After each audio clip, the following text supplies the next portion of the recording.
little girl was shot dead at a bride price ceremony. And now we find out the gun belongs to a political candidate. This story just got darker. Let me tell you a story that should make every parent, every leader, and every voter in Papua New Guinea stop and think. Her name was Gilian Raphael, just 7 years old. She wasn't a rebel. She wasn't a threat. She was just a little girl from Nutaniva village who travelled to Kapo Island with her family for a happy occasion. A bride price ceremony, but joy turned to horror. A gun was fired. Gili collapsed. The island fell silent, except for the screams of mothers who watched her lifeless body being carried by a relative. That image haunts everyone who saw it. And here's the shocking part. The gun used wasn't just any weapon. It has now been confirmed to belong to a former 2022 PANGU Party election candidate. Yes, a political figure. Someone who once stood up asking for votes. And now their registered pistol is tied to the death of a child. Let's break it down. The suspect who fired the weapon was originally arrested and charged with homicide. But in an unbelievable twist, the case was withdrawn after the child's parents signed a sworn affidavit claiming they had been compensated. 100,000 kina promised, minus 60,000 kina paid up front, a banana boat thrown in, and just like that, the case almost vanished. No trial, no justice, just silence. But this is Papua New Guinea, and people weren't having it. Public outrage exploded.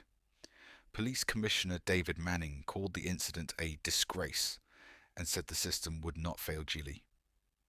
The Provincial Police Commander Fred Kaiwa has now reopened the investigation, and here's what they're going after. The former candidate whose gun was used. The suspect's private security firm. All weapons to be confiscated. Police officers who may have escorted the suspect. And yes, even the family who accepted the payout to drop charges. They could be charged with perverting the course of justice. This is no longer just a murder case. It's a national scandal. Let's ask the big questions. How did a political candidate's firearm end up in the hands of a civilian at a bride price ceremony? Why were police so quick to accept affidavits and drop charges without a full trial? Is our justice system really that weak? Or is it just for sale? And more painfully, why did Gili's parents take the money? Were they pressured? Were they afraid? Or have we, as a country, normalized compensation culture so much that a child's life can be priced? This case isn't about just one girl anymore. It's about how easily power silences truth. It's about how culture, corruption, and custom collide in modern PNG. And it's about the value of a child's life in a system that sometimes sees money before justice. So what happens now? The investigation is active. The suspect is still under scrutiny. The gun's registered owner is expected at the police station for questioning. Gili's death might just be the spark that forces PNG to finally confront the dark blend of politics, police, and payoffs. Let's make this video a conversation. Tell us what you think in the comments. Should the parents be held accountable? Is compensation justice or bribery in this case?